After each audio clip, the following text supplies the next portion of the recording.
Lucci with William Ravis Realtors. I'm a team lead for the Deborah Lucci team, and I'm here today with Matt Whitty. He is the team lead for the Whitty team, and he works with me at William Ravis Realtors at all. And Matt, we have a very sad subject today.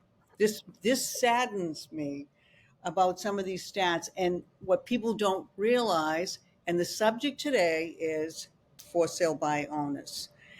And I think both of us, what was amazing is we both looked up stats and we get pretty close to the same stats on these things, from different sources. So some of the things that I got, which I thought was amazing, because it's true. Anybody can sell a home in this market. It doesn't take any talent, but are you getting the most money? The sad part about this subject is how much are you leaving on the table that you don't even know? That is the sad thing about the for sale by owners, that they don't even understand. So one of the stats that I got here is people that sell their home for sale by owner actually get 26% less than when they sell with an agent. So can you imagine? They're worried about the commission, and this is like more than 5 times the commission. So it's amazing. And then only the other stat I got was 11% of for sale by owners are successful selling their home. So you get some stats too. What did you get? You got some of the things. I'm trying to connect those. So I have something from the National Association of Realtors. So this is nationwide. So this is not going to be Massachusetts pricing, and you'll know that in a minute. So the typical for sale by owner home sold for $225,000 compared to $330,000 for agent assisted home sales. So I think you said somewhere around 27%. So 26%, way more than the commission. Wow. That's crazy. I was actually shocked, to be honest with you, when I read that. But you know what?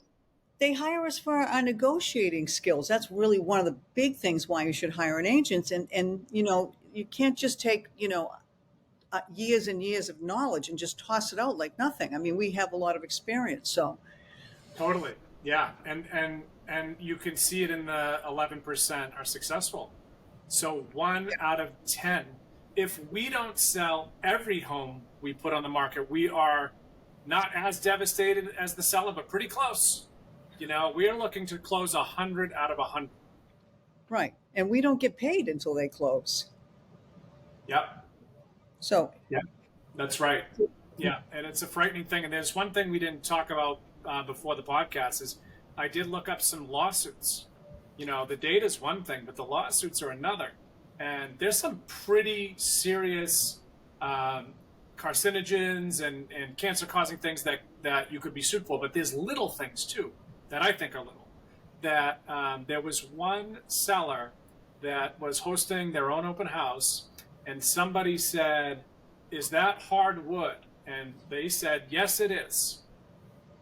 Found out it was like one of those engineered hardwoods that you couldn't finish because it was too thin. And they sued the seller and won.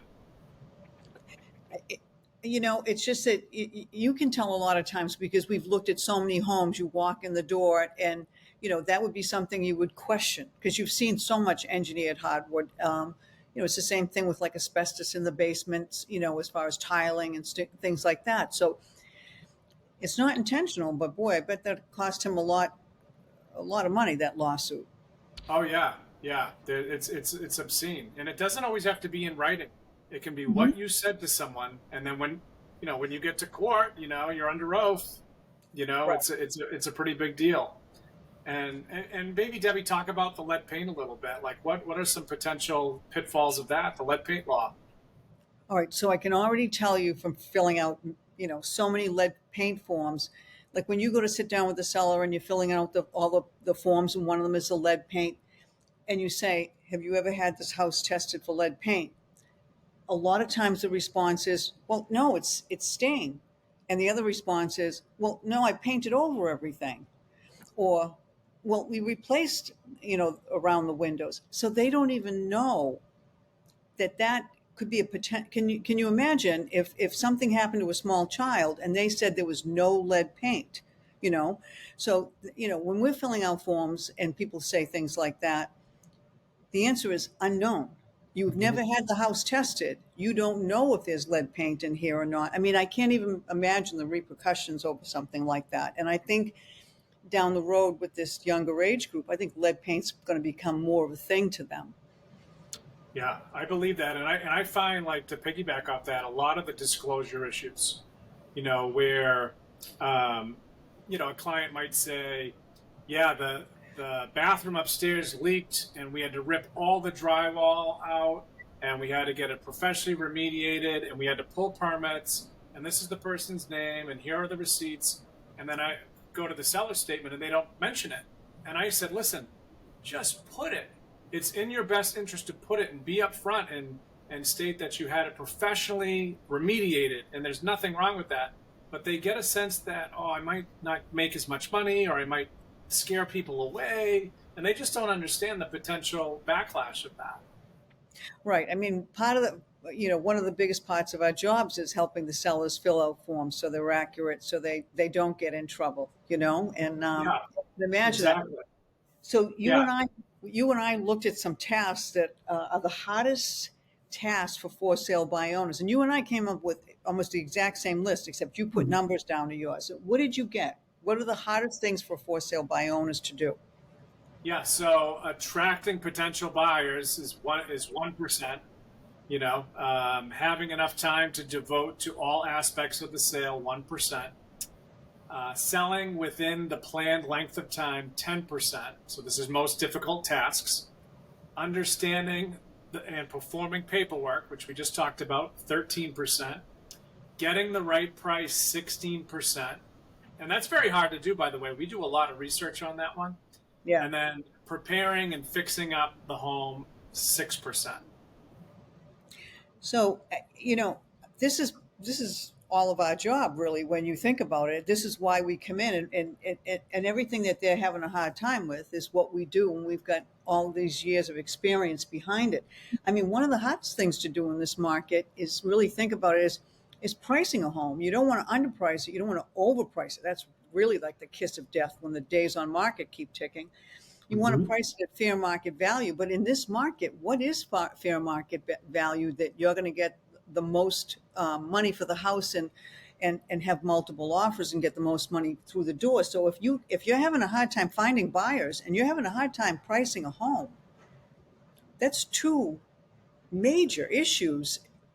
I can see why they're getting 26% less than if they list with an agent. Just those two alone. Totally. Well, they could be going off the Zestimate, which isn't always a horrible thing, but you're going off of Zillow's estimate, and you find out that, you did all the bathrooms and they're new, and you did the kitchen and it's newer, and you had an addition over the garage, and Zillow may not understand all of this, probably the garage, but not the interior. And then Well, all of a sudden, it's, right. hundreds of thousands. When was the last time Zillow walked through the house? Yeah, They the don't. same. Yeah, exactly. The same amount of time as the tax assessor. Zero. So, one of the things that I think we do well too, and it's great if people listen to us, and I love it when people give me time. Like some people will say to me, Debbie, I'm not going to put my house on until next spring, but I need time to get it ready. Those are my favorite clients. And they're open to doing a little bit of work to get the most money back.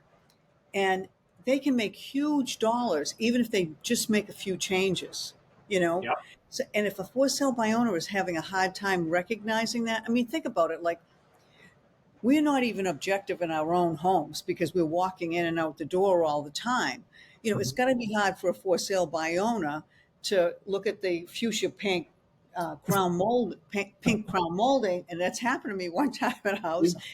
And I was like, you got to paint that white. And they were like, really? The other realtor didn't say anything about that. I'm like, no, you got to paint that. You got to paint that Yep. white. Yes, the great, as we call it. I went to an appointment today. Said we need the gray white box, and they said, "What's the gray white box?" They said everything's got to be taupe or gray. All the moldings have to be white. And this is a very nice older couple, And they Yeah. said, what we heard before, like, well, they said, well, geez, we wouldn't buy it if it didn't have the wood trim. Wouldn't like white. And I said, well, it's really just it's a different generation, Right. and I like it too. It's warm and everything else. But I know if I sell my house, it's got to be a big gray white box. And I think some for sale by owners may not know that.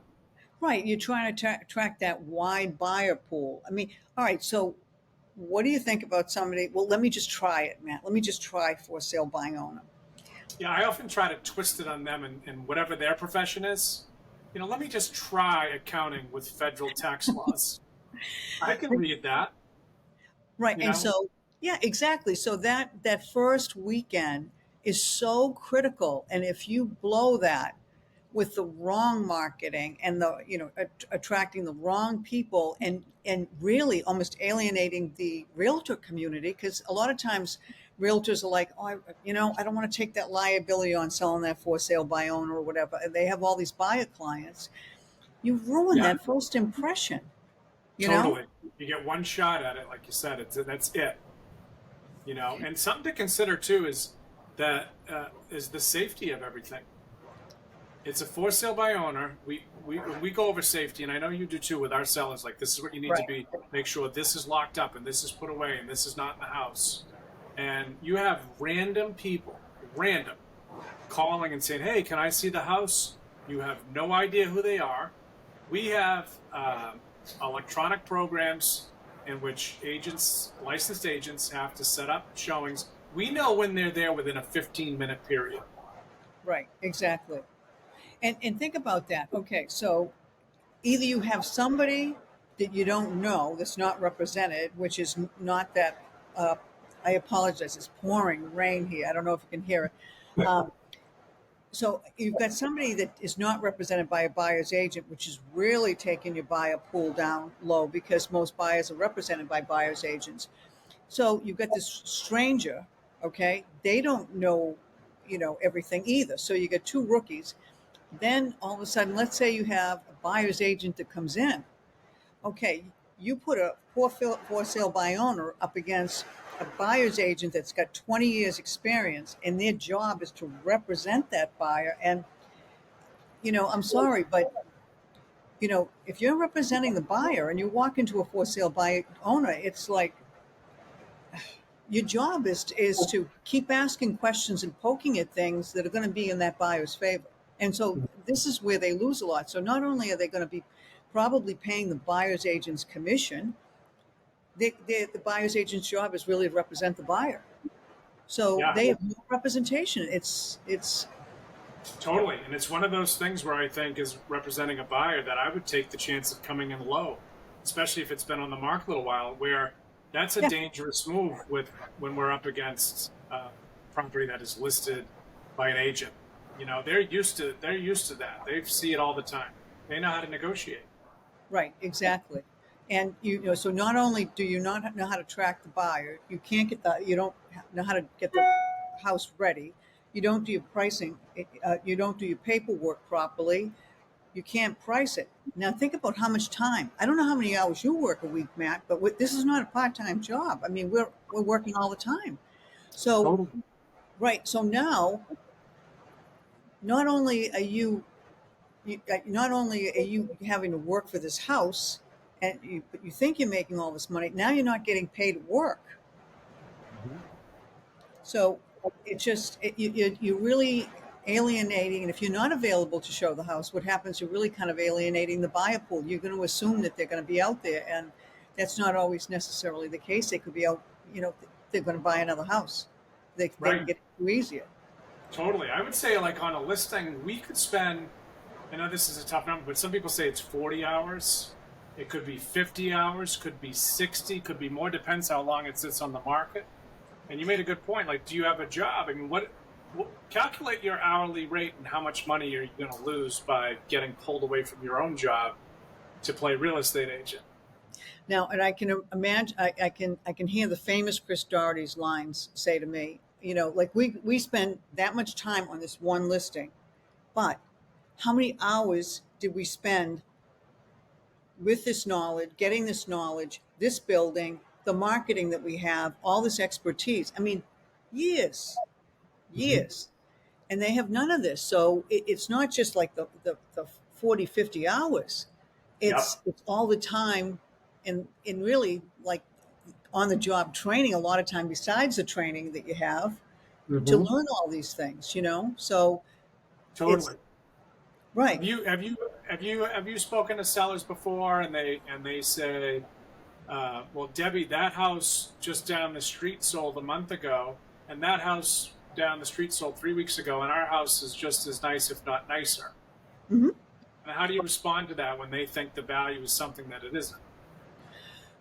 Well, I think I think what we do is we really go through the comps. I always bring a picture of what it looks like inside so you can see, okay, look, they updated their kitchen, they updated their bathrooms, their backyard might be bigger than yours. They might have a pool, and I know pools aren't, you spend 100,000, you're not going to get 100,000 back.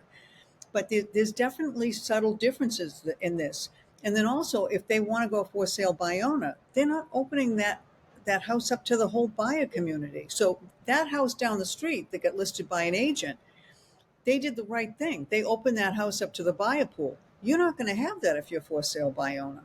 You're going to Hmm. have agents that are going to be like, they're going to not want to take the house on. So I think I Totally. think I think that's it. But when it comes to pricing, I've been doing this 26 years. I still think pricing is one of the most difficult things to do, especially in this market. You really have to look at every piece of condition in that house. You have to look at the location. I mean, there's a big difference between a house that's over 125 comparison to one that's, closer to town. Uh, you know, is one closer to the highway? One's got a little bit of a gunshot range noise in the background. Okay. I mean, all these small things that, a lot of times you don't know because all you're sitting there looking at square foot. This was the price. This is my square feet Hmm. on my house. And then you have to look at too, what did it come on the market for? When did it come on the market? Did Hmm. you come on in January? Did you come on in August? It is like right now, we're going back, and you know this, you've been hanging around for a while, a seasonal market. During Hmm. COVID, we just kept going. There was no Yeah. seasonal market. Okay. So now we're back to a seasonal market where, mid June, it starts entering into a summer market. And then, like a week after Labor Day, you hit that fall market. And all of them have their nuances. And that's why Yes. you need a real estate agent to figure out that. Because if you're turning around pricing your house in July to something that came on in January, February, you may be missing the mark. Yeah. That's a great point because last year, when sellers said, let's say I met with them in July, when should we list? I'm like, yesterday, because that's the market. But this year, I said to a specific seller, I said, we need to get rid of this house. We need to sell it. But we need to get away from the 4th of July, as far away as we can within reason, Yeah. knowing that they couldn't wait to the fall market. It was not going to work because it's vacant. So, but yeah, you got to make those quick adjustments, because now you'd say, yeah, it's seasonal, right? Fall's the second best market. You need to wait, you know? Right. It's amazing. Why I'm laughing is that I remember one time I saw this agent. I was looking at stats on the MLS, and I went up to this seller and we were chatting, and the house expired. Okay, it didn't sell. The agent put it on the market July 3rd. Like, why would you ever do that? You know what I mean? Like, you're sort of like, this agent might have said, oh, yeah, people are off during the 4th of July. They're gone during the 4th of July. I say to people, do you ever look at the center of town in Andover in the summertime? There you Yeah. go. There's your So just buyer say pool. that's the new marketing ploy. We could consider Thanksgiving then coming up and see if that works. Look at the day of Thanksgiving, all showings delayed until Friday. That's funny. Yeah. But, go ahead. No, it's amazing. It's taken us so many years to learn these really small little tricks that help sellers get the most money for their house. And we make it look easy, but it's not. It's a lot of knowledge, a lot of marketing, a lot of systems. It's also relationships. Mm-hmm. Okay, with the other agents that are in your community. You want to have good relationships. I mean, I know who's going to play nice in the sandbox and who's not going to play nice in the sandbox, things like that. Poor for sale by owner has no idea, you No know? idea. Right, Yeah. exactly. Yeah. Because Yeah, we do learn the tendencies of what other people do. Like, oh, so and so will list here. So you need to know because that person is going to try to draw in 150 people this weekend, where the other person, without naming names, goes really high.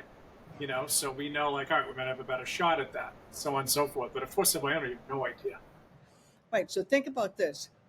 I'm trying to sell my house for sale by owner, and I bought this new construction, let's say in Plymouth, okay? And it's supposed to be ready in September, okay? Now, it sounds easy. Like, I'm just going to tell the buyers that, I want to close in September when the house is going to be ready. When do you put it on the market? What happens if it doesn't sell right away? Did you price it too high?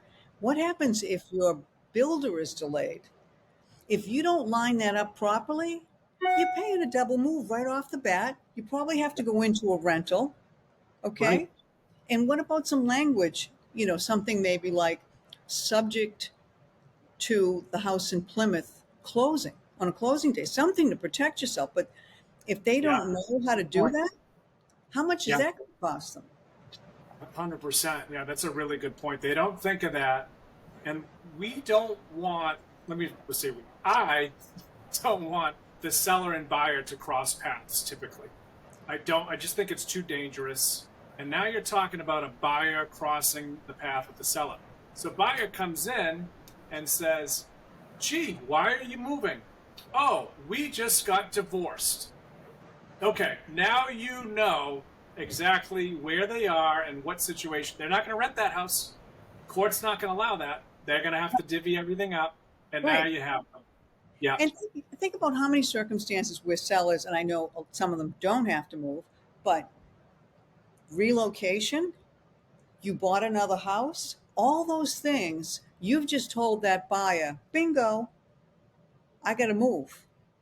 yeah, Okay. So you've just put yourself, or maybe one of the best things is let's just try to sell a vacant house. Okay. I mean, at least the realtor can kind of, I don't want to say lie, but fib a little bit. Like, yeah. no, it's vacant. We have a great line. My favorite tagline, and it works for death, divorce, relocation, anything else you can think of, is the house no longer fits their needs. And divorcing, it doesn't fit their needs. If they're not Right. alive, it certainly doesn't fit their needs. And if they're moving to Texas, it does not fit their needs. It covers Right. everything. Right. I mean, a realtor can turn around and say something like, you know, it doesn't matter to them. They have a second home. They don't have to sell this house. If they don't sell this house, they're going to rent it, or their, son is going to buy. I mean, you can think of a million different things to cover the poor seller. But a Yeah. for sale by owner is not going to know what is a weak spot for them a lot of times. And the buyers, they just come in asking all kinds of questions. It's amazing when people say to me, why is the seller moving? And I'm like, they're moving. Yeah. And they look at me like, oh, okay. Yeah. Thank you for that. Yeah, we don't want them crossing paths. I had one. I might have already said this on one of the podcasts with the buyer. I represented the buyer, and we had went to the final walkthrough, and the seller was there, and the seller let us in, and they had been there for 30 years, and the buyer said, "Oh, I love that tree in the back. It's so pretty." And the seller said, "Oh, we do too. That's where we buried the cat." And I went, "Oh my God." So we're lucky because the buyer had cats, and she says, "Oh, we love our cats. We can relate." And I'm thinking, what a horrible, horrible thing to happen. I mean, you can imagine some buyers saying, "We're not buying it. That's Oh, yeah. illegal," or I don't know if it's illegal. I didn't look into it, but Oh, it could be uh, bad luck. Who knows? You know what I could mean? be a million things. Right. Exactly. Exactly. Right. So they don't know sometimes what is offensive. I mean, we don't always know what's offensive to the buyer or seller. At least anytime I've seen the buyer and seller get together, the seller loses. Yeah. It's not the buyer, it's the seller. The Yeah. seller loses. That's a good point. Yeah. Yeah. It does. It does seem that way, doesn't it? Because I've had sellers like, well, let me just go to the home inspection. I can help them understand about the house. That's a whole other ballgame. Okay, so buyer does an inspection on a for sale by owner house. No. Oh my God. That's like, No, I I can't can't imagine. even. I had a seller that wanted to stay for the broker tour. I wouldn't allow that. Obviously, I'm like, no, Just, no, you right. have to go nicely. You have to go. Go get a coffee. But Yeah, because, they're proud of their house, and I get that. exactly, Yeah, exactly. I get that, but like, you open up the caravan, there's buyer's agents walking through this door. I mean, as a true. buyer's agent, you're going to go up to that seller. Oh, your home is lovely. Why are you moving? I mean, like, go, don't come. Yeah, it's like going. It's like being in court and being on the stand against your will, and you're not prepared. Right. All of a sudden. All So, right, that was really good. We gotta cut this one short because I know we both have very busy schedules. But we look forward to either round 2 of For Sale by Owner or our next amazing topic. So, Debbie, how can they find you? my phone number is 978-771-9909, or my website is wherehomesgetsold.com. Okay, I'm at 978-273-0099, and I'm at WittySellsHomes.com. Hope everyone has a great day.